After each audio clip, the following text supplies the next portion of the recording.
여러분, 사람을 오래 만나고 오래 살아보면 한 가지가 분명해집니다. 인간관계에서 가장 큰 실수는 나쁜 말을 한 것이 아니라 말하지 않아도 될 것을 말해버린 것입니다. 우리는 질문을 받으면 대답하는 것이 예의라고 배웠습니다. 특히 우리 세대는 남이 물으면 성실히 답해주는 것이 정직이고 따뜻함이고 사람됨이라고 믿어왔지요. 그런데 세상은 그 마음을 칭찬하지 않습니다. 오히려 그 마음을 이용합니다. 어떤 질문은 여러분의 삶을 진심으로 궁금해해서가 아니라 여러분을 분류하고 평가하고 소문으로 만들기 위해 던져집니다. 그래서 오늘 저는 단도직입적으로 말씀드리겠습니다. 누구를 만나든 어떤 분위기든 아무리 친해 보여도 딱 4가지 질문에는 절대 제대로 답하지 마십시오. 대답하지 않는 것이 거짓말이 아닙니다. 대답하지 않는 것은 여러분의 품격과 안전을 지키는 선입니다. 사람은요, 자기 입으로 자기 값을 깎는 일을 참 자주 합니다. 나는 솔직한 편이야. 나는 숨기는 게 없어. 그렇게 말하며 웃지만 그 솔직함이 결국 자신을 피곤하게 만들고 불필요한 오해를 부르고 나중에는 관계를 망가뜨리기도 합니다. 왜냐하면 인간관계는 언제나 선의로만 움직이지 않기 때문입니다. 오늘 웃던 사람이 내일은 차가워질 수 있고 오늘 위로하던 사람이 내일은 흉을 볼 수 있습니다.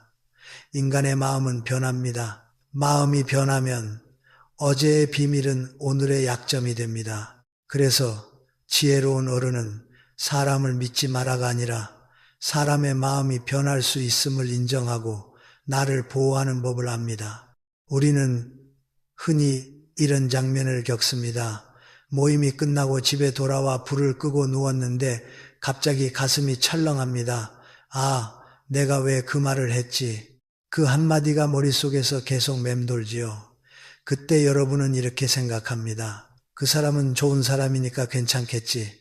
하지만 여러분, 중요한 건 그 사람이 좋은 사람인지 아닌지가 아닙니다. 중요한 건 그 말이 내 손을 떠났다는 사실입니다. 말은 한번 나가면 다시 돌아오지 않습니다. 그리고 말은 나가는 순간부터 상대의 기억 속에서 변형됩니다.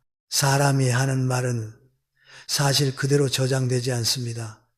사람은 자기가 듣고 싶은 것만 듣고 자기가 믿고 싶은 방향으로 해석합니다. 그러니 우리는 사실을 말한 게 아니라 상대가 해석할 재료를 준 셈이 됩니다. 그래서 오늘 저는 여러분에게 침묵의 기술을 가르치려는 것이 아닙니다. 저는 여러분에게 경계의 기술을 드리려는 것입니다.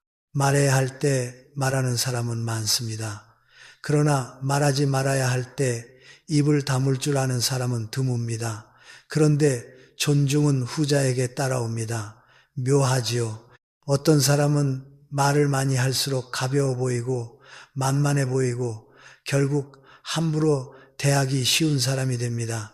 반대로 어떤 사람은 말이 적어도 묵직합니다. 말을 아끼는 그 태도 자체가 이 사람은 선이 있다는 신호가 됩니다. 그 차이는 학벌이나 돈이 아니라 대답하지 않을 권리를 어떻게 쓰느냐에서 생깁니다. 첫 번째로 절대 제대로 답하지 말아야 할 질문은 아주 자주 등장하는 질문입니다. 돈에 대한 질문입니다. 연금 얼마 받아요? 퇴직금은 얼마예요? 요즘 형편은 어때요? 집값 좀 올랐어요? 이 질문들은 겉으로는 관심이고 안부처럼 보이지만 사실은 사람을 한 줄로 요약해버리는 질문입니다. 숫자는요, 단순한 정보가 아닙니다. 숫자는 사람을 계급으로 분류하는 도구가 됩니다. 여러분이 한 달에 80만 원 받아요라고 말하는 순간 여러분은 더 이상 박정욱이라는 한 사람으로 기억되지 않습니다. 사람들 머릿속에서 여러분은 연금 80만 원 받는 사람이 됩니다. 그때부터 관계는 미세하게 바뀝니다. 어떤 사람은 시기합니다. 어떤 사람은 당연히 더 내야 한다고 생각합니다. 어떤 사람은 부탁할 타이밍을 재기 시작합니다. 여러분이 원하는 게 그런 관계입니까? 아니지요. 돈이 많다고 알려지면 여러분은 여유 있는 사람으로 낙인 찍혀 시기와 요구를 받습니다. 형편되시잖아요. 이번엔 좀 더 내셔도 되죠. 도와주실 수 있죠. 돈이 적다고 알려지면 여러분은 부족한 사람으로 낙인 찍혀 무시와 동정을 받습니다. 아이고, 힘드시겠다. 그래서 그러셨구나. 둘 다 기분 좋은 존중이 아닙니다. 둘 다 여러분을 사람으로 대하는 게 아니라 경제 상태로 대하는 것입니다.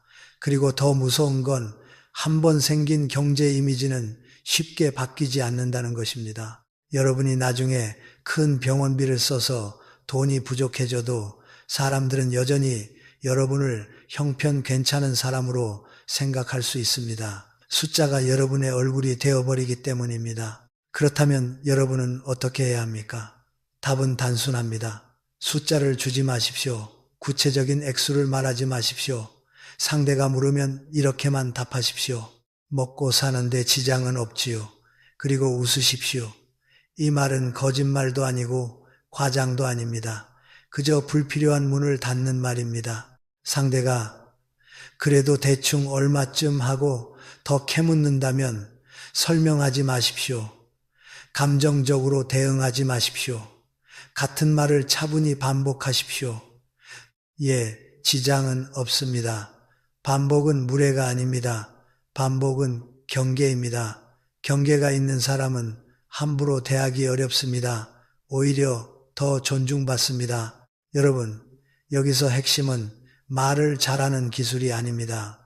핵심은 말을 줄이는 기술입니다. 우리 세대는 정이 많아서 상대가 묻는 것을 거절하면 괜히 내가 차갑고 나쁜 사람이 되는 것 같아 불편해합니다. 그러나 진짜 예의는요, 상대의 호기심을 만족시키는 것이 아니라 나와 상대 사이의 거리를 건강하게 유지하는 것입니다. 상대가 진짜로 여러분을 아끼는 사람이라면 여러분이 불편해하는 순간 멈춥니다.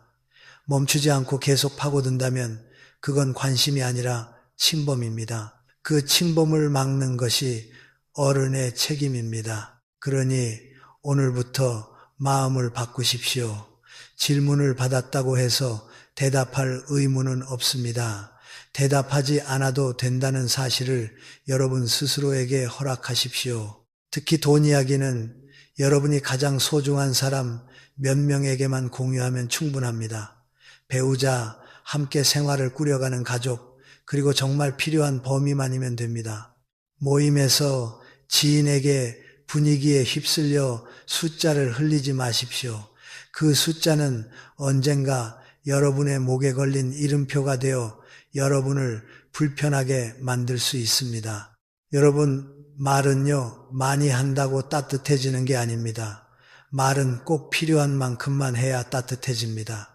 지나친 솔직함은 관계를 깊게 만들지 않습니다. 오히려 관계를 거칠게 만들고 여러분의 삶을 시끄럽게 만들 수 있습니다. 그래서 오늘은 첫 번째 질문, 돈에 대한 질문을 단단히 기억하십시오. 연금 얼마 받아요? 요즘 형편 어때요? 이 질문이 나오면 여러분은 더 이상 예전처럼 말하지 마십시오. 그저 먹고 사는데 지장은 없지요. 그리고 미소, 그 한 문장이 여러분을 지키는 방패가 됩니다. 그리고 그 방패를 가진 사람에게 사람들은 함부로 다가오지 못합니다. 존중은 그렇게 생깁니다. 여러분, 두 번째로 절대 자세히 대답하지 말아야 할 질문은 바로 자식과 가정사를 묻는 질문입니다. 이 질문은 겉으로는 가장 따뜻해 보입니다.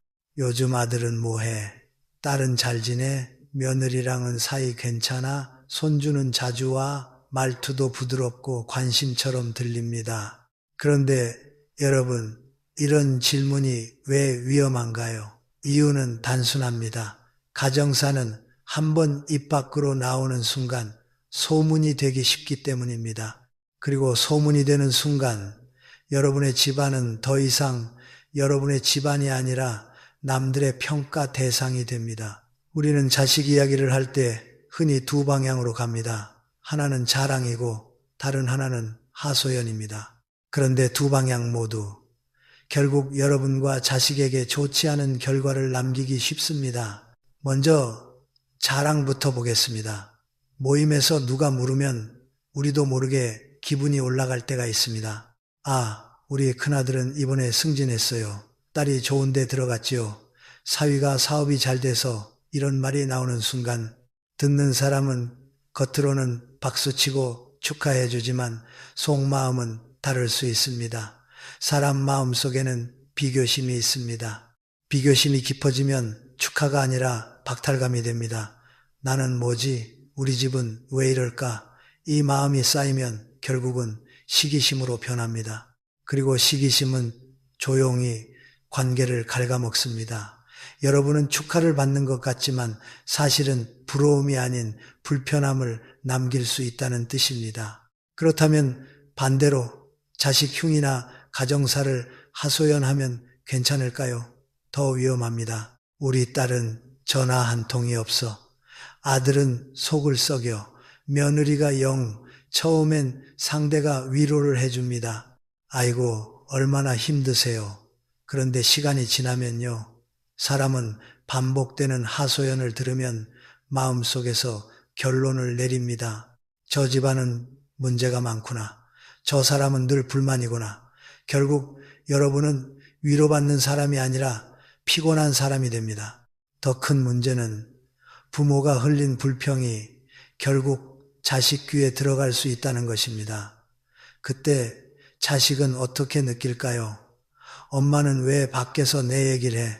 그 순간 관계는 금이 아니라 깨집니다. 여러분, 저는 여기서 한 가지를 꼭 짚고 싶습니다.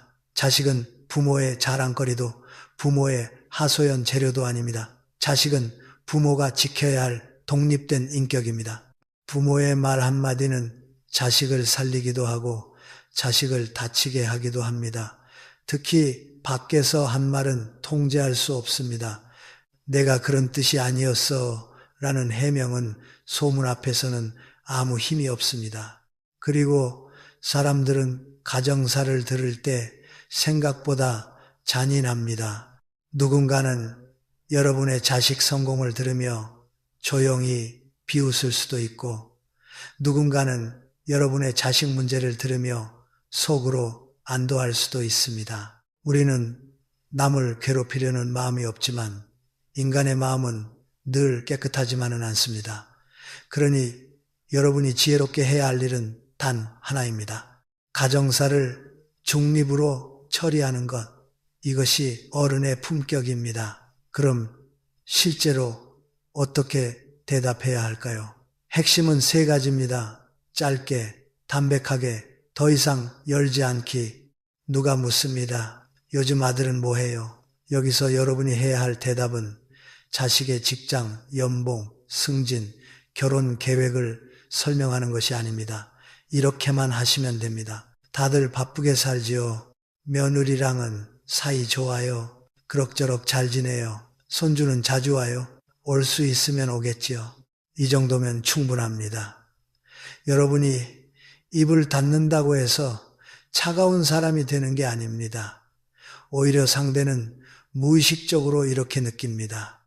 이 사람은 선이 있는 사람이구나. 선이 있는 사람에게는 함부로 못합니다. 그게 인간 심리입니다. 그런데 문제는 어떤 사람은 여기서 멈추지 않습니다. 아니 그래도 구체적으로 어디 다녀? 직장은 괜찮아. 며느리는 성격이 어때? 이렇게 파고듭니다. 여러분, 이때야말로 경계를 세워야 할 순간입니다. 감정적으로 싸울 필요 없습니다. 설명하지 마십시오. 오히려 설명을 시작하면 상대는 더 깊이 들어옵니다. 그럴 때는 일부에서 말씀드린 방법과 똑같습니다. 같은 문장을 조용히 반복하십시오. 다들 바쁘게 살아요. 그럭저럭 잘 지냅니다.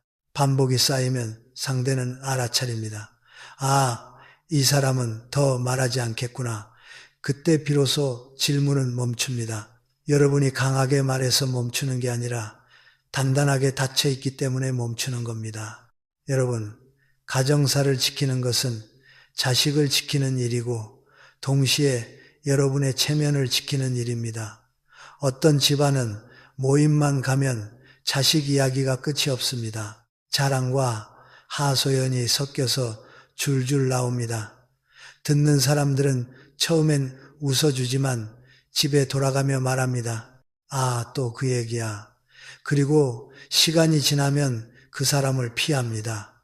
왜냐하면 그 사람을 만나면 꼭 남의 집안 이야기를 들어야 하니까요. 반대로 어떤 분은요, 자식 이야기를 거의 하지 않습니다. 그런데도 사람들이 그분을 더 존중합니다. 저분은 말이 무겁다. 저분은 품격이 있다. 그 차이는 돈도 아니고 학력도 아닙니다. 입이 가벼운가 무거운가입니다. 그리고 여러분이 정말 기억해야 할 말이 있습니다. 가정사는 밖으로 나오는 순간 내 손을 떠난다. 내가 통제할 수 없는 곳에서 내 의도와 상관없이 변형됩니다. 그 피해는 결국 내게 오거나 내 자식에게 갑니다. 그러니 지혜로운 어른은 가족을 설명하지 않습니다. 가족을 보호합니다. 오늘부터 이렇게 마음먹으십시오. 누가 가정사를 물어오면 친절하게 웃되 길을 열어주지 말자. 짧게 대답하고 대화를 다른 곳으로 옮기자. 가정사 대신 날씨, 음식, 건강한 취미, 가벼운 근황으로 넘어가자. 그게 여러분의 노후를 편안하게 만드는 길입니다. 자, 오늘은 두 번째 질문, 자식과 가정사에 대해 말씀드렸습니다. 다음에는 세 번째로 더 치명적일 수 있는 질문, 깊은 속마음을 캐묻는 질문, 특히 약점과 우울, 상처, 관계에 민감한 진실을 건드리는 질문이 왜 위험한지, 그리고 어떻게 품격 있게 막아야 하는지 바로 이어가겠습니다. 여러분, 세 번째로 절대 깊게 대답하지 말아야 할 질문은 무엇이냐? 바로 깊은 속마음과 약점을 캐묻는 질문입니다. 요즘 마음은 어때? 많이 우울하지? 밤에 잠은 잘 자? 가끔 죽고 싶은 생각도 들지? 남편, 아내 때문에 힘들지? 겉으로 보면 이런 질문은 따뜻합니다. 다정해 보입니다. 그래서 우리는 흔히 방심합니다. 그래, 나 좀 힘들어. 사실 나 약을 먹어. 나 요즘 너무 무너져. 이렇게 마음을 털어놓고 나면 순간은 편해질 수 있습니다. 그런데 여러분, 순간의 편안함이 평생의 약점이 될 수 있습니다. 사람은 마음이 약해질 때 가장 실수를 많이 합니다. 새벽 2시 비가 내리고 갑자기 가슴이 텅 빈 느낌이 들 때 우리는 누군가에게 기대고 싶어집니다. 그때 제일 친하다고 믿는 사람에게 전화를 하죠. 나 사실 너무 허무해. 나는 요즘 살아있는 게 괴로워. 가족이 다 미워. 그 말을 들어준 상대는 그 순간에는 위로합니다. 그래, 네 마음 이해해. 힘들었지. 여러분은 안도합니다. 아, 이 사람은 내 편이구나. 그런데 여러분, 인간관계라는 게 늘 그 자리 그대로 있나요? 아닙니다. 관계는 변합니다. 작은 오해 하나로도 틀어질 수 있고 이해관계가 생기면 멀어질 수 있습니다. 그리고 그때 벌어지는 일이 무엇인지 아십니까? 내가 털어놓았던 진심이 가장 날카로운 무기가 되어 돌아옵니다. 사람 사이가 좋을 때의 비밀은 공유지만 사이가 나빠지면 비밀은 칼이 됩니다. 그 사람 원래 우울증 있잖아. 약 먹는 거 알지? 정신적으로 불안정하니까 조심해. 이런 말이 한번 퍼지면 어떻게 될까요? 여러분이 힘들어서 한 말은 남들에게는 이상한 사람의 증거처럼 둔갑합니다. 세상은 깊은 사정을 이해해 주지 않습니다. 세상은 한 줄로 정리하기 쉬운 소문만 좋아합니다. 그리고 그 소문은 여러분의 얼굴을 바꿔버립니다. 여러분, 여기에는 심리학적으로도 중요한 구조가 있습니다. 우리가 누군가에게 치명적인 속내를 말하면 그 순간 관계에 권력의 기울기가 생깁니다. 정보를 가진 쪽이 힘을 가집니다. 내가 마음속 약점을 보여주면 상대는 내게 공감을 해줄 수도 있지만 동시에 내 약점을 쥐고 있게 됩니다. 그 사람을 나쁘게 보라는 말이 아닙니다. 저는 사람의 마음이 변할 수 있다는 현실을 말하는 겁니다. 마음이 변하면 과거의 정보는 언젠가 나를 흔드는 손잡이가 됩니다. 그래서 지혜로운 어른은 감정을 숨기는 사람이 아니라 감정을 다루는 사람입니다. 다루지 못하면 노출이 되고 노출은 공격의 통로가 될 수 있습니다. 그렇다면 우리는 어떻게 해야 합니까? 그럼 아무에게도 속내를 말하지 말라는 뜻인가요? 아닙니다. 핵심은 범위를 줄이는 것입니다. 깊은 속마음은 누구에게나 말할 내용이 아닙니다. 진짜 속내는 일기장에 써도 좋고 기도해도 좋고 정말 오랜 시간 검증된 극소수에게만 꺼내야 합니다. 특히 모임에서 분위기에 취해서 혹은 상대가 나도 힘들어라고 말한다고 해서 맞장구 치듯 내 밑바닥까지 꺼내면 그건 용기가 아니라 무방비입니다. 여러분, 노년으로 갈수록 사람은 더 외로워질 수 있습니다. 그리고 그 외로움은 자연스러운 것입니다. 문제는 외로움을 사람으로만 채우려는 데서 생깁니다. 사람은 늘 내 편이 되어주지 않습니다. 그래서 저는 여러분께 이렇게 말하고 싶습니다. 외로움이 몰려올 때 누군가에게 다 털어놓아야만 살 것 같을 때 그때야말로 한 번 더 멈추십시오. 내가 지금 약해져서 말을 흘리려 하는구나. 이걸 알아차리는 사람이 강한 사람입니다. 자, 그러면 실제로 누가 이렇게 물을 때는 어떻게 대답해야 할까요? 요즘 마음 어때? 많이 힘들지? 이 질문에 여러분이 사실 나 우울증 약 먹어. 나 죽고 싶어. 이런 식으로 바로 들어가면 여러분은 상대에게 나의 취약점을 통째로 넘겨주게 됩니다. 그 대신 이렇게 대답하십시오. 핵심은 긍정의 언어로 단단히 매듭짓기입니다. 덕분에 하루하루 감사하게 지내요. 혼자 있는 시간도 나름 좋습니다. 요즘은 마음을 더 단정히 하려고 해요. 이 대답은 거짓말이 아닙니다. 힘든 게 없다는 말이 아니라 그 힘듦을 내가 다루고 있다는 말입니다. 여러분이 이 한 줄을 내놓는 순간 상대는 여러분을 불안정한 사람이 아니라 단단한 사람으로 인식합니다. 인간은요, 하소연을 많이 하는 사람을 도와주고 싶어 하기도 하지만 동시에 무의식적으로는 피곤한 사람으로 분류하기도 합니다. 반대로 내면을 다잡는 사람에게는 묘한 존경이 생깁니다. 아, 이 사람은 자기 마음을 관리하는 사람이구나. 그리고 만약 상대가 더 깊게 파고들어 그래도 무슨 일 있어? 남편이 문제야? 자식이 속 썩여? 이렇게 캐묻는다면요. 그때는 더 짧게 끊으십시오. 다 지나가는 일이지요. 괜찮습니다. 고맙습니다. 그리고 화제를 바꾸십시오. 대화의 방향을 바꾸는 것도 품격입니다. 말로 막지 못하면 방향으로 막아야 합니다. 여러분, 여기서 또 하나 기억하셔야 할 게 있습니다. 사람들은 속마음을 들으면 친해지는 것 같지만 사실 친해지는 것은 속마음이 아니라 시간과 신뢰의 축적입니다. 하루 이틀 친해졌다고 깊은 마음을 털어놓으면 친밀감이 생기는 게 아니라 오히려 관계가 어긋날 수 있습니다. 그래서 저는 늘 말합니다. 친밀감은 깊은 고백이 아니라 지속된 존중에서 만들어진다. 그리고 여러분, 무엇보다 중요한 건 여러분의 약점이 나쁜 것이 아니라는 사실입니다. 우울함, 허무함, 외로움 누구나 겪습니다. 문제는 그 감정을 느끼는 게 아니라 그 감정을 아무에게나 공개해버리는 것입니다. 공개는 때로 치유가 아니라 노출이 됩니다. 노출된 약점은 언젠가 관계가 틀어졌을 때 가장 쉽게 공격받는 지점이 됩니다. 여러분은 스스로를 보호할 자격이 있습니다.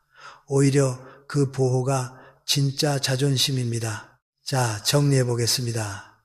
세 번째 질문, 깊은 속마음을 묻는 질문에는 이렇게 대처하십시오. 치명적인 약점은 말하지 않는다. 긍정의 언어로 단단히 매듭짓는다. 더 캐묻으면 짧게 끊고 방향을 바꾼다. 이렇게만 해도 여러분은 훨씬 덜 흔들리고 훨씬 덜 후회하게 됩니다. 그리고 사람들은 여러분을 함부로 판단하기 어렵습니다. 왜냐하면 여러분이 스스로를 함부로 내주지 않기 때문입니다. 다음은 네 번째, 마지막으로 과거의 실수와 흑역사를 묻는 질문입니다. 이 질문이 왜 겸손한 고백처럼 보이지만 실제로는 여러분의 평생 이미지를 무너뜨릴 수 있는지, 그리고 어떤 한마디로 품격 있게 막아야 하는지 이어가겠습니다. 여러분, 네 번째로 절대 구체적으로 대답하지 말아야 할 질문은 무엇이냐?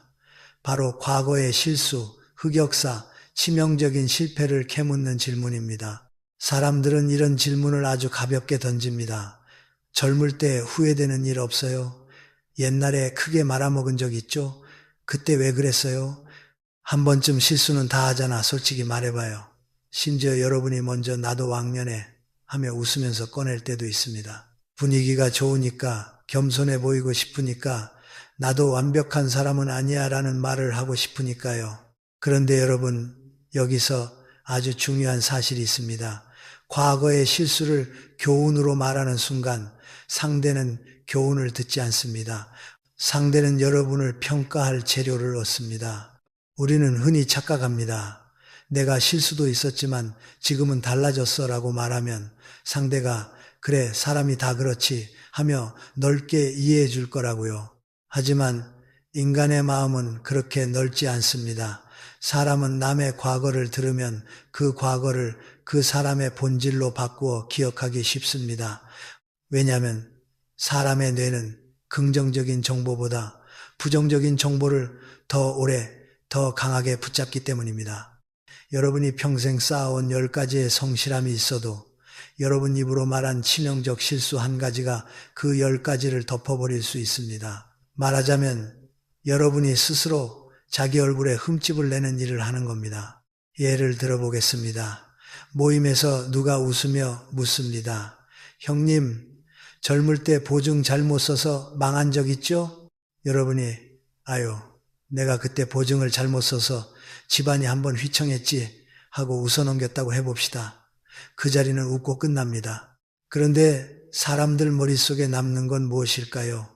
아, 저분은 보증을 섰다가 크게 망한 사람, 이 한 줄입니다. 그 다음날 여러분이 아무리 반듯한 말을 해도, 아무리 성실한 조언을 해도 상대는 은근히 이렇게 봅니다. 저분도 판단이 틀린 적이 있잖아. 여러분이 준 조언의 무게가 줄어듭니다. 이게 바로 과거 고백의 함정입니다. 솔직함이 아니라 자기 권위를 깎는 일이 됩니다. 또 이런 경우도 있습니다. 내가 젊을 때 바람을 피울 뻔했다. 사업을 크게 말아먹었다. 사람을 크게 배신한 적이 있다. 여러분은 반성의 뜻으로 말했을지 모릅니다. 하지만 상대는 반성을 듣지 않습니다. 상대는 그런 사람이었구나 라고 찍습니다. 그리고 부정적 정보는 사람에게 확신을 줍니다. 부정적 정보는 설명이 쉽기 때문입니다. 누군가 여러분을 싫어하려 하면 그 과거는 아주 편리한 무기가 됩니다. 그 사람 원래 그런 사람이라니까. 여러분이 스스로 그 무기를 건네준 꼴이 됩니다. 여러분, 저는 여기서 한 가지를 냉정하게 말씀드려야 합니다. 사람들은 여러분의 변화를 끝까지 확인해 주지 않습니다.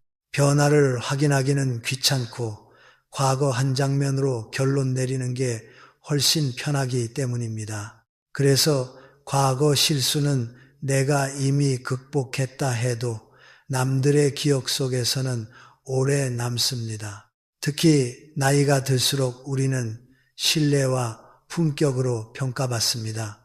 그런데 과거 실수 고백은 그 신뢰의 기둥을 흔들 수 있습니다. 그렇다고 해서 여러분이 과거에 실수가 없었다고 거짓말하라는 뜻은 아닙니다. 과거를 숨기라는 뜻도 아닙니다. 핵심은 딱 하나입니다. 과거의 실수는 말로 해결할 일이 아니라 현재의 태도로 증명할 일이라는 겁니다. 사람은 말로 변명을 들으면 오히려 의심합니다. 그러나 현재의 단단함을 보면 말이 없어도 납득합니다. 그래서 지혜로운 어른은 과거를 설명하지 않습니다. 과거를 정리하고 현재를 보여줍니다. 그러면 실제로 누가 과거를 캐묻거나 후회되는 일을 묻는다면 어떻게 대답해야 합니까? 여기서 가장 중요한 기술은 현재로 옮겨 붙이기입니다. 과거의 돛으로 끌려가지 말고 지금의 자리로 대화를 옮기는 겁니다. 누가 묻습니다. 형님, 예전에 크게 후회한 일 없어요? 여기서 여러분이 사건을 줄줄이 나열하면 그 순간부터 여러분은 과거의 사람으로 재분류됩니다. 그 대신 이렇게 말하십시오. 다 지난 일이지요. 후회할 시간에 오늘을 더 잘 살려고 합니다. 이 한 문장은 과거를 부정하지 않으면서도 상대에게 더 이상 열리지 않는 문임을 알려줍니다. 상대가 또 묻습니다. 그래도 어떤 일이었는데요? 이때도 구체적인 장면으로 들어가지 마십시오. 이렇게 말하면 됩니다. 그 일 덕분에 배운 게 있어서요. 지금은 같은 실수는 안 합니다. 여러분, 여기서 핵심은 무슨 일이었는지가 아닙니다. 핵심은 지금의 나입니다. 그리고 상대가 정말로 여러분을 존중하는 사람이라면 여기서 멈춥니다. 멈추지 않고 계속 캐묻는 사람은 대개 호기심이 아니라 남의 약점을 확보하려는 마음이 섞여 있을 가능성이 큽니다. 그런 사람에게는 더 짧게 끊으십시오. 그건 말 안 하는 게 제 성격입니다. 그냥 좋은 쪽으로 생각하며 삽니다. 그리고 미소로 마무리하십시오. 설명은 금물입니다. 설명은 문을 여는 행위입니다. 여러분, 과거의 실수를 겸손으로 포장해 말하는 습관이 있는 분들이 있습니다. 나도 젊을 때는 철이 없었지. 나도 한때는 망난이었지. 이 말이 겸손처럼 들리지만 사실은 여러분을 가벼운 사람으로 보이게 만들 수 있습니다. 어른의 겸손은 과거의 흉을 떠벌리는 데서 나오지 않습니다. 어른의 겸손은 말을 줄이고 태도를 단정히 하는 것에서 나옵니다. 또 한 가지 중요한 원칙을 드리겠습니다. 과거를 말하는 순간 그 과거는 다시 살아납니다. 여러분이 이미 끝냈다고 생각한 일도 말로 꺼내면 다시 현재의 대화 속에서 존재하게 됩니다. 그러니 굳이 여러분이 흙탕물을 손으로 휘저어 다시 탁하게 만들 필요가 없습니다. 과거는 과거에 두십시오. 그리고 현재의 품격으로 서십시오. 자, 여러분, 이렇게 해서 절대 대답하면 손해보는 4가지 질문을 모두 다뤘습니다. 돈, 가정사, 깊은 속마음, 과거의 실수. 이 4가지 질문의 공통점이 무엇입니까? 대답하는 순간 나를 평가할 재료가 되고 소문이 되기 쉬운 질문이라는 겁니다. 그러니 여러분은 오늘부터 이렇게 기억하십시오. 나는 모든 질문에 대답할 의무가 없다. 대답하지 않는 것은 무례가 아니라 경계다. 경계가 있는 사람이 존중받는다. 이제 다음 파트부터는 방향이 바뀝니다. 입을 닫아야 할 때를 배웠다면 이제는 입을 열어야 할 때를 배우는 겁니다. 여러분의 사생활을 노출하지 않으면서도 오히려 더 품격 있어 보이게 만드는 대화법이 있습니다. 그 첫 번째가 바로 칭찬과 감사로 분위기를 바꾸는 말입니다. 다음 파트에서 그 방법을 아주 구체적으로 말씀드리겠습니다. 여러분, 이제부터가 반전입니다. 앞에서 우리는 대답하면 손해보는 질문 4가지를 배웠습니다. 돈, 가정사, 깊은 속마음, 과거의 실수. 이 4가지는 여러분을 평가의 표적 위에 올려놓는 질문이었습니다. 그런데요, 사람을 만나며 평생 존중받는 어른은 단지 입을 다무는 사람만이 아닙니다. 입을 열어야 할 때를 아는 사람입니다. 그리고 그 열어야 할 말은 내 사생활을 더 많이 공개하는 말이 아닙니다. 오히려 반대로입니다. 내 이야기를 최소화하면서도 사람들의 마음을 환하게 만드는 말입니다. 그 말이 무엇이냐? 바로 칭찬과 감사의 말입니다. 여러분, 모임에 가보면 공기가 무거워지는 순간이 있습니다. 한 사람의 불평이 시작되면 그 불평이 옆 사람에게 옮고 옆 사람의 불평이 또 다른 사람에게 옮습니다. 물가, 건강, 자식, 시댁, 남편, 이웃 이야기의 끝이 늘 비슷합니다. 그리고 그렇게 한 바퀴 돌면 테이블 위에는 음식보다도 피로가 쌓입니다. 그때 누군가 분위기를 바꿉니다. 그런데 그 사람은 절대 내가 얼마나 잘 사는지를 말해서 분위기를 바꾸지 않습니다. 오히려 상대를 비춰주는 말로 분위기를 바꿉니다. 예를 들어 보겠습니다. 다 같이 모인 자리에서 누가 말합니다. 요즘 물가가 너무 비싸서 살기 힘들어. 또 누가 맞장구 칩니다. 맞아. 자식들 때문에 돈이 줄줄 새. 그러다 누군가 여러분에게 묻습니다. 선생님, 요즘은 어떠세요? 별일 없으세요? 여기서 많은 분들이 실수합니다. 자신도 모르게 하소연으로 들어갑니다. 나도 별일 있지. 요즘 허리도 아프고 이렇게 시작하면 분위기는 더 무겁게 가라앉습니다. 그런데 품격 있는 사람은 다르게 답합니다. 별일이 왜 없어요? 오늘 이렇게 만나서 밥 먹는 게 제일 큰 별일이지요. 그리고 시, 오늘 얼굴이 참 좋아 보이네요. 아까부터 느꼈는데 시 목소리가 참 밝습니다. 여러분, 이 대답에는 핵심이 있습니다. 상대가 물어본 건 내 근황인데 품격 있는 사람은 내 사생활을 꺼내지 않습니다. 대신 지금 이 자리에 좋은 점을 말합니다. 그리고 상대의 장점을 하나 건져 올립니다. 그 순간 공기가 바뀝니다. 사람의 얼굴이 풀립니다. 왜냐하면 사람은 누구나 인정받고 싶은 마음이 있기 때문입니다. 그리고 그 인정의 말이 너는 괜찮다 라는 메시지로 전달되면 그 자리는 갈등이 아니라 온기가 됩니다. 여러분, 심리학에는 아주 흥미로운 현상이 있습니다. 어떤 사람을 칭찬하면 사람들은 그 칭찬을 받는 사람만 좋게 보는 게 아니라 칭찬하는 사람 자체를 더 좋게 봅니다. 저 사람 참 따뜻하네. 저 사람 참 여유롭네. 이렇게 말이죠. 반대로 남을 흉보면 듣는 사람은 흉보는 대상만 나쁘게 보는 게 아니라 흉보는 사람을 보며 저 사람은 입이 거칠구나 라고 느낍니다. 즉, 여러분의 말은 남을 평가하는 것 같지만 사실은 여러분을 드러내는 거울입니다. 그래서 제가 여러분께 드리는 첫 번째 품격을 올리는 대답은 이것입니다. 내 이야기 대신 상대의 장점과 자리에 감사함을 말하라. 이 방법은 아주 실용적입니다. 왜냐하면 여러분의 사생활을 노출하지 않으면서도 동시에 관계를 부드럽게 만들기 때문입니다. 돈 이야기를 피해야 할 때도, 가정사를 피해야 할 때도, 속마음을 숨겨야 할 때도 이 방법은 강력합니다. 요즘 형편 어때요? 같은 질문이 나왔을 때도 여러분이 숫자로 들어가지 않고 이렇게 말할 수 있습니다. 그저 감사하게 살지요. 그런데 시 덕분에 오늘 자리가 더 좋네요. 아까 이야기 듣는데 시는 참 부지런하십니다. 그럼 질문의 방향이 자연스럽게 바뀝니다. 여러분은 대답을 회피한 게 아닙니다. 대화를 품격 있게 이끈 것입니다. 회피는 도망이지만 전환은 주도입니다. 품격 있는 사람은 도망치지 않습니다. 주도합니다. 자, 이제 칭찬을 어떻게 해야 진짜 품격이 되는지 구체적으로 말씀드리겠습니다. 많은 사람들이 칭찬을 잘 못합니다. 예뻐요. 좋네요.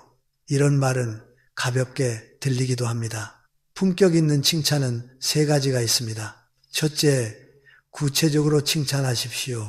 오늘 참 좋아 보이세요 보다 오늘 얼굴이 한결 편안해 보이시네요가 더 깊습니다. 멋져요 보다 말씀하실 때 상대를 배려하시는 게 참 인상적입니다가 더 깊습니다. 둘째, 비교하지 말고 칭찬하십시오. 다른 사람보다 낫다는 칭찬은 듣는 사람의 마음에 경쟁을 심습니다. 대신 당신에게서 좋은 점을 봤다는 칭찬은 마음을 따뜻하게 합니다. 셋째, 그 사람의 인격과 태도를 칭찬하십시오. 옷, 외모도 좋지만 더 오래 남는 건 태도입니다. 말을 참 곱게 하시네요. 늘 약속을 지키시니 믿음이 갑니다. 이런 칭찬은 상대를 단단하게 만들고 동시에 여러분을 더 깊은 사람으로 보이게 합니다. 그리고 감사도 마찬가지입니다. 감사는 돈이 들지 않지만 관계를 풍요롭게 합니다. 오늘 자리 마련해줘서 고맙다. 먼 길 오느라 고생했다. 얘기 들어줘서 고맙다. 이 한마디가 쌓이면 여러분은 모임에서 늘 필요한 사람이 됩니다. 왜냐하면 사람들은 나를 가볍게 만드는 자리보다 나를 좋게 만드는 사람 곁에 머물고 싶어 하기 때문입니다. 여러분, 노년의 품격은 내가 얼마나 특별한가를 말해서 생기지 않습니다. 오히려 노년의 품격은 타인을 어떻게 대하느냐에서 생깁니다. 누군가를 깎아내리면 순간은 통쾌할지 몰라도 그 말은 결국 여러분의 얼굴을 거칠게 만듭니다. 반대로 누군가를 살리는 말을 하면 그 말은 결국 여러분의 얼굴을 부드럽게 만듭니다. 말은요, 결국 말한 사람에게 되돌아옵니다. 그러니 오늘부터 이렇게 연습해 보십시오. 모임에서 누군가 요즘 어때? 라고 물으면 내 사정을 길게 풀지 말고 이렇게 시작하십시오. 당신 보니 반갑네요. 오늘 만나서 참 좋습니다. 덕분에 기분이 한결 밝아지네요. 그리고 상대의 좋은 점을 하나 붙이십시오. 그 순간 여러분은 말을 많이 하는 사람이 아니라 말로 사람을 살리는 사람이 됩니다. 그런 사람은 함부로 대할 수 없습니다. 사람들은 무의식적으로 그 사람을 존중하게 됩니다. 왜냐하면 그 사람 곁에 있으면 마음이 좋아지기 때문입니다. 다음 파트에서는 두 번째 품격을 올리는 대답을 말씀드리겠습니다. 돈, 건강, 자식 같은 결핍의 대화에서 빠져나와 취향과 자연, 예술과 독서 같은 충만의 언어로 대화를 우아하게 전환하는 방법입니다. 그 방법을 알면 여러분은 어디서든 이 사람은 다르다는 소리를 듣게 될 겁니다. 여러분, 두 번째로 입을 열수록 품격이 올라가는 대답은 무엇이냐? 한마디로 말하면 세속의 질문을 취향과 내면의 이야기로 전환하는 기술입니다. 우리는 나이가 들수록 대화가 비슷해집니다. 돈, 건강, 자식, 이 세 가지를 벗어나기가 쉽지 않습니다. 모이면 늘 연금은, 집값은, 어디 아프진 않아. 애들은 잘 돼? 여기서 대화는 자연스럽게 비교와 결핍으로 흘러갑니다. 그리고 그 대화가 오래 이어지면 사람 마음은 점점 말라갑니다. 이유는 간단합니다. 돈, 건강, 자식 이야기는 대부분 부족함을 확인하는 언어이기 때문입니다. 나는 얼마나 부족하지? 저 사람은 나보다 낫나? 이런 비교가 무의식적으로 작동합니다. 그런데 여러분, 품격 있는 사람은 그 흐름에 끌려가지 않습니다. 이분들은 질문을 받으면 내 사정을 더 설명하는 방향으로 가지 않고 대화의 차원을 바꾸는 방향으로 갑니다. 그리고 그때 등장하는 것이 바로 취향입니다. 자연, 꽃, 차 한 잔, 책 한 권, 음악 한 곡, 산책길의 바람, 이런 것들은 돈이 많아서가 아니라 마음이 단정해서 누릴 수 있는 것들입니다. 그래서 취향을 말하는 사람에게는 묘한 여유가 느껴집니다. 그 여유가 곧 품격입니다. 예를 들어 보겠습니다. 누가 이렇게 묻습니다. 요즘 뭐 재밌는 일 있어요? 보통은 이렇게 답합니다. 아유, 별거 없지 뭐. 혹은 요즘 물가 때문에 죽겠어. 그러면 대화는 다시 결핍으로 내려갑니다. 그런데 품격 있는 사람은 이렇게 답합니다. 요즘은 아침에 베란다 난초 향을 맡는 재미가 있어요. 그 향이 참 깊더라고요. 요즘 산책길에서 새소리를 듣는데 그게 그렇게 좋습니다. 요즘 도서관에서 역사책을 읽기 시작했는데 옛날 사람들 사는 걸 보면 지금 고민이 참 작아져요. 여러분, 이 대답이 왜 강력한지 아십니까? 이 대답은 상대에게 이렇게 말하는 것과 같습니다. 나는 돈과 비교로 살지 않는다. 나는 내 안의 즐거움으로 산다. 이 메시지가 전달되는 순간 사람들은 무의식적으로 여러분을 다시 봅니다. 아, 이 사람은 삶의 중심이 안정되어 있구나. 저 사람은 흔들리지 않는 세계가 있구나. 그때부터 여러분은 함부로 대할 수 없는 사람이 됩니다. 여러분, 취향 이야기는 상대를 공격하지도 않고 내 사생활을 노출하지도 않습니다. 그런데도 품격은 올려줍니다. 이것이 가장 세련된 대화법입니다. 특히 돈 이야기를 집요하게 묻는 사람에게 취향은 최고의 방패가 됩니다. 요즘 집값 좀 올랐어요. 여기서 올랐네, 떨어졌네로 들어가면 끝없이 비교가 시작됩니다. 대신 이렇게 전환하십시오. 집값은 잘 모르겠고요. 요즘 집에서 차를 한 잔씩 마시는데 그 시간이 참 좋습니다. 부동산은 잘 모르겠는데 요즘 꽃을 하나 키우기 시작했어요. 그거 보며 마음이 편해지더라고요. 이 순간 상대는 멈칫합니다. 대화의 판이 바뀌기 때문입니다. 여러분은 회피한 게 아닙니다. 여러분은 주제를 바꿨고 그 바꿈이 우아했습니다. 이것이 바로 품격 있는 딴청입니다. 나이 들수록 필요한 능력은 정면으로 다 대답하는 능력이 아니라 대화를 좋은 곳으로 옮기는 능력입니다. 그럼 어떤 취향을 말해야 정말 품격이 올라갈까요? 핵심은 두 가지입니다. 첫째, 과시가 아닌 소박함이어야 합니다. 요즘 해외여행 다녀왔어, 좋은 호텔 갔어 같은 이야기는 다시 비교를 부릅니다. 반면 산책, 차, 꽃, 책, 음악은 비교를 줄입니다. 상대가 불편해할 틈이 없습니다. 둘째, 내가 지속하고 있는 습관이어야 합니다. 취향은 한 번의 이벤트가 아니라 내 삶의 리듬입니다. 요즘 아침마다 20분 산책해요. 일주일에 책 한 권씩은 읽으려 해요. 이런 말은 듣는 사람에게 안정감을 줍니다. 그리고 안정감은 곧 권위로 이어집니다. 사람들은 불안한 사람보다 안정된 사람을 존중합니다. 여러분, 취향은 단순한 놀거리가 아닙니다. 취향은 노년의 자존감의 뿌리가 됩니다.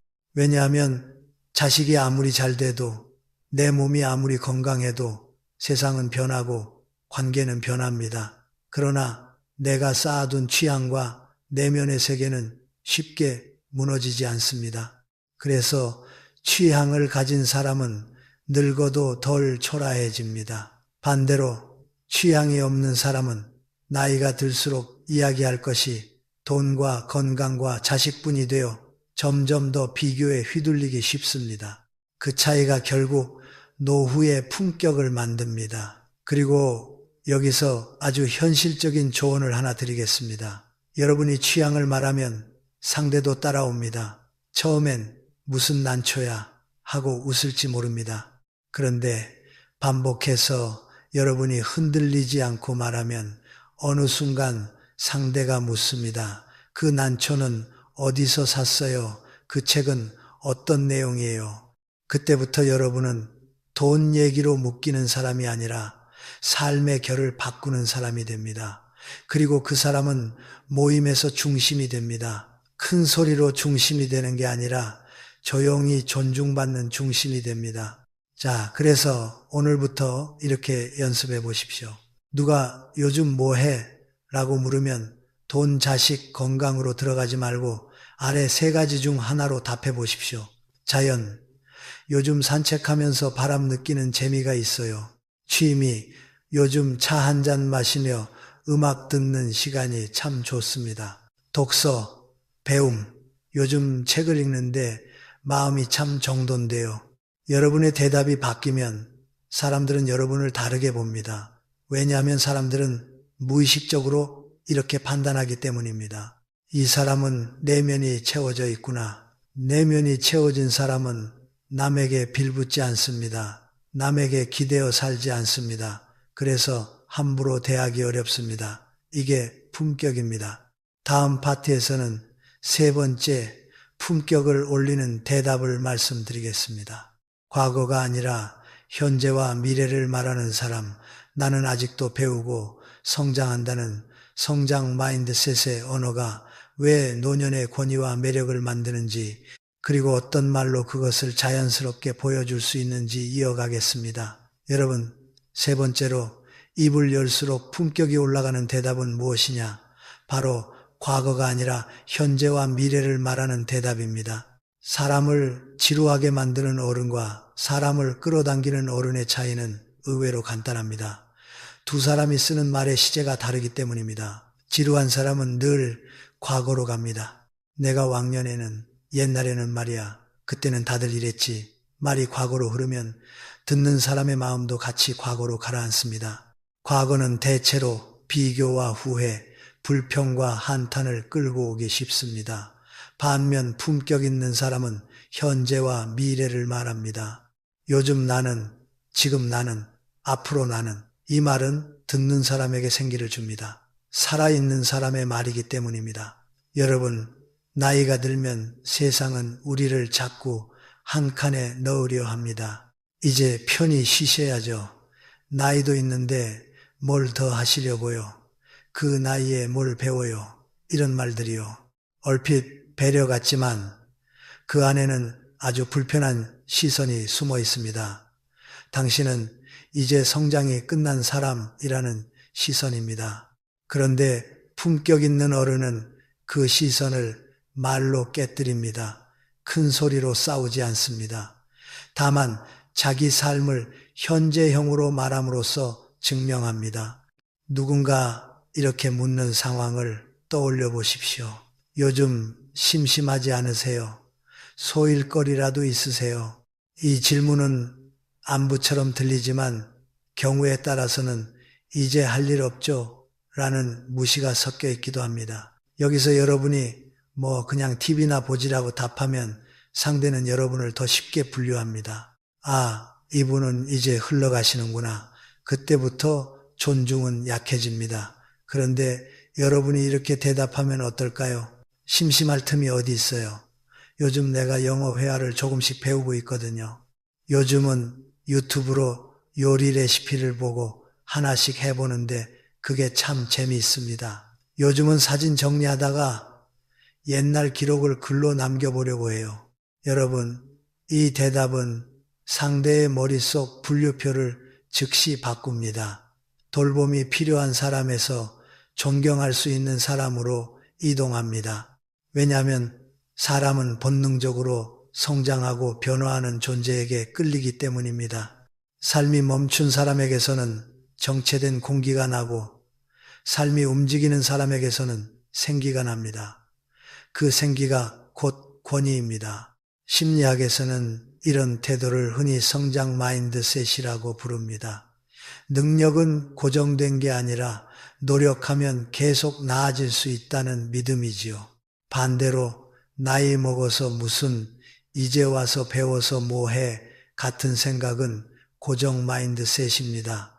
고정 마인드셋은 사람을 빨리 늙게 만듭니다. 왜냐하면 배우는 것을 멈추는 순간 삶의 호흡이 줄어들기 때문입니다. 반대로 성장 마인드셋은 사람을 늦게 늙게 만듭니다. 몸은 늙어도 마음은 계속 새로워지니까요. 여러분, 여기서 중요한 건 거창한 도전이 아닙니다. 노년의 배움은 성과를 과시하려고 하는 배움이 아닙니다. 나를 살리기 위한 배움입니다. 그러니 대답도 거창할 필요가 없습니다. 오히려 소박할수록 힘이 있습니다. 요즘은 아침마다 스트레칭을 배우고 있어요. 요즘은 손주랑 대화하려고 스마트폰 기능을 조금씩 익힙니다. 요즘은 글씨를 다시 써보려고 해요. 요즘은 하루에 한 페이지라도 책을 읽으려 합니다. 이렇게 말하는 순간 여러분은 나이 든 사람이 아니라 현재를 사는 사람이 됩니다. 그리고 현재를 사는 사람에게는 자연스럽게 존중이 따라옵니다. 왜냐하면 현재를 사는 사람은 남에게 기대어 매달리지 않고 자기 삶을 스스로 움직이기 때문입니다. 그런데 여러분, 여기에서 한 가지 함정이 있습니다. 배움을 이야기한다고 해서 그것이 자랑이 되어버리면 안 됩니다. 나는 너희랑 달라라는 느낌이 나면 상대는 거리감을 느낍니다. 품격 있는 배움의 대답은 자랑이 아니라 기쁨이어야 합니다. 이걸 해서 내가 대단하다가 아니라 이걸 하니 내가 즐겁다의 방향입니다. 그래서 말투도 중요합니다. 요즘 나 영어 공부해. 너희는 그런 것도 안 하지? 요즘 영어 회화를 조금씩 해보는데 생각보다 재밌더라고요. 나는 요즘 공부하느라 바빠. 심심할 틈이 없네요. 조금씩 배우는 게 생기가 됩니다. 여러분, 이렇게 말하면 상대는 비교를 하지 않습니다. 대신 이런 느낌을 받습니다. 아, 저분은 삶을 자기 손으로 붙잡고 있구나. 그게 품격입니다. 또 하나, 현재와 미래를 말할 때 가장 강력한 주제가 있습니다. 그것은 큰 꿈이 아니라 작은 계획입니다. 예를 들면 이런 것입니다. 올 봄엔 꽃을 하나 제대로 키워보려고요. 다음 달엔 근처 박물관을 한번 가보려 합니다. 이번 주말엔 오래 미뤄둔 책을 마저 읽을 거예요. 이런 말은 사람을 편안하게 합니다. 왜냐하면 저 사람은 삶의 리듬이 있구나라는 느낌을 주기 때문입니다. 리듬이 있는 사람은 흔들리지 않습니다. 흔들리지 않는 사람은 함부로 대할 수 없습니다. 이것이 바로 노년의 권위입니다. 여러분, 품격 있는 대답은 결국 한 문장으로 정리됩니다. 나는 아직도 나를 가꾸고 있다.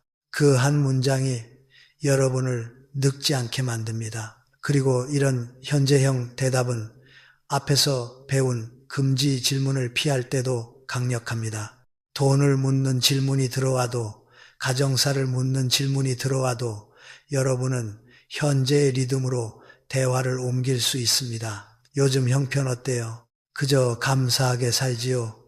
요즘은 건강을 위해 매일 20분 걷습니다. 자식들은 잘 돼요? 각자 바쁘게 살지요.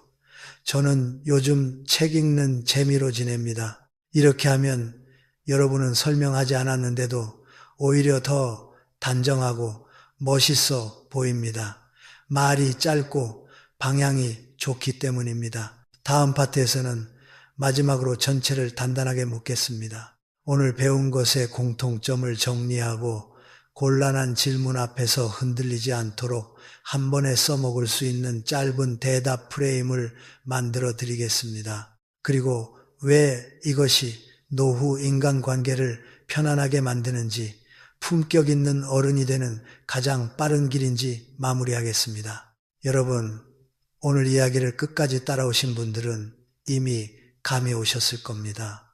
존중받는 어른은 말을 잘하는 사람이 아닙니다. 말을 가려하는 사람입니다. 그리고 그 가림은 계산이 아니라 품격입니다. 우리는 그동안 솔직해야 한다는 말에 너무 오래 묶여 살았습니다. 하지만 솔직함이 언제나 미덕이 되지는 않습니다. 특히 나이가 들수록 삶은 단순한 진실 게임이 아니라 관계의 균형으로 돌아갑니다. 균형을 무너뜨리는 말은 아무리 진실이어도 내게 독이 될 수 있습니다. 오늘 우리는 두 가지를 배웠습니다. 첫째, 절대 대답하면 안 되는 네 가지 질문이 있습니다. 돈, 가정사, 깊은 속마음, 과거의 실수, 이 질문들의 공통점이 무엇이었습니까? 대답하는 순간 그것이 나를 평가하는 재료가 되고 소문이 될 가능성이 크고 시간이 지나면 내 발목을 잡는 약점이 될 수 있다는 점입니다. 둘째, 반대로 입을 열수록 품격이 올라가는 대답이 있습니다. 칭찬과 감사, 취향과 내면, 그리고 현재와 미래의 배움, 이 말들의 공통점은 무엇입니까? 내 사생활을 드러내지 않으면서도 상대의 마음을 살리고 대화의 공기를 맑게 하며 나를 더 깊게 보이게 만든다는 점입니다. 그런데 여러분이 진짜로 현장에서 써먹으려면 오늘 내용을 원칙으로만 알고 있으면 부족합니다. 실제 모임에서 질문이 툭 던져졌을 때 우리는 순간적으로 당황하거든요. 그래서 마지막으로 여러분께 즉시 적용 가능한 대답 프레임을 하나 드리겠습니다. 이것만 기억하시면 됩니다. 닫는 문장 3개. 곤란한 질문이 들어왔을 때는 먼저 문을 닫아야 합니다. 길게 설명하지 말고 아래 세 문장 중 하나를 쓰십시오. 그저 감사하게 살지요. 먹고 사는데 지장은 없습니다. 다들 그럭저럭 지냅니다. 이 말들은 모두 공통점이 있습니다. 구체적인 정보가 없습니다. 숫자도 없고 사건도 없고 인물 평가도 없습니다. 그런데도 무례하지 않습니다. 어른답습니다. 그리고 가장 중요하게는 더 파고들 틈을 주지 않습니다. 전환 문장, 3개 문을 닫았으면 그대로 침묵만 하는 게 아니라 대화를 좋은 곳으로 옮겨야 합니다. 전환이 있어야 관계가 부드럽습니다. 그런데 요즘 씨는 어떠세요? 오늘 보니까 얼굴이 참 좋아 보이시네요. 오늘 같이 밥 먹으니 그게 제일 좋습니다. 여러분, 이 전환 문장은 대단한 기술이 아닙니다. 다만 방향을 바꾸는 겁니다. 질문이 나를 캐는 방향이면 대답은 자리를 살리는 방향으로 바꾸는 것입니다. 그러면 상대도 자연스럽게 질문을 놓습니다. 왜냐하면 대화는 결국 흐름이니까요. 고급 대답 3가지 주제, 사람들은 반복해서 만납니다. 그때마다 돈, 자식, 건강으로만 말하면 여러분도 피곤해지고 상대도 피곤해집니다. 그래서 품격 있는 어른은 늘 3가지 주제를 준비해 둡니다. 칭찬, 감사, 오늘 자리 마련해줘서 고맙습니다. 말씀하시는 태도가 참 따뜻하세요. 취향 내면 요즘 산책이 참 좋더라고요. 책을 읽는데 마음이 정돈됩니다. 배움, 현재형 삶. 요즘은 이걸 조금씩 배우고 있어요. 심심할 틈이 없네요. 이 3가지는 경쟁을 만들지 않습니다. 비교를 줄입니다. 그래서 어디서든 여러분을 편안하게 그리고 우아하게 보이게 합니다. 자, 이제 실제 상황을 한번 합쳐보겠습니다. 누가 묻습니다. 연금 얼마 받아요? 여기서 여러분은 이렇게 하시면 됩니다. 먹고 사는데 지장은 없습니다. 닫기. 그런데 오늘 오시느라 고생 많으셨어요. 요즘은 아침 산책하는 재미가 있어서 마음이 참 좋아요. 고급 주제. 끝입니다. 정보는 안 줬는데 분위기는 좋아졌습니다. 이것이 가장 강한 대답입니다. 또 누가 묻습니다. 아들은 뭐해? 며느리랑은 어때? 여러분은 이렇게 하시면 됩니다. 다들 바쁘게 살지요. 닫기. 요즘 씨는 건강은 좀 어떠세요? 전환. 저는 요즘 책 1권씩 읽는 습관을 들이고 있어요. 고급 주제. 이러면 여러분은 가족을 보호했고 대화를 살렸습니다. 사람들은 이분은 말이 단정하다라고 느낍니다. 그것이 품격입니다. 여러분, 오늘의 핵심은 아주 간단합니다. 대답하지 않을 권리를 쓰는 사람은 가벼워지지 않습니다. 그리고 말을 열어야 할 때 사람을 살리는 말로 여는 사람은 외로워지지 않습니다. 노후 인간관계에서 가장 큰 실수는 사람이 나쁘다가 아닙니다. 내가 나를 너무 쉽게 드러냈다는 것입니다. 여러분은 누구에게든 다 보여줄 필요가 없습니다. 보여줄수록 친해지는 게 아니라 보여줄수록 흔들리는 관계도 많습니다. 대신 여러분은 선택할 수 있습니다. 닫아야 할 문은 닫고 열어야 할 문은 향기롭게 여는 것. 그 선택을 할 수 있는 사람이 진짜 어른입니다. 오늘부터 한 가지만 실천해 보십시오. 모임에서 누가 선을 넘는 질문을 던지면 속으로 이렇게 말하세요. 나는 모든 질문에 대답할 의무가 없다. 그리고 입 밖으로는 이렇게 말하세요. 그저 감사하게 살지요. 미소, 전환, 칭찬, 취향, 배움. 이 흐름만 익히면 여러분은 점점 더 편안해지고 점점 더 존중받게 될 겁니다. 여러분의 입이 무거워질수록 여러분의 인생은 더 가벼워집니다. 오늘의 이야기가 여러분의 노후를 단단히 지켜주는 작은 방패가 되길 바랍니다.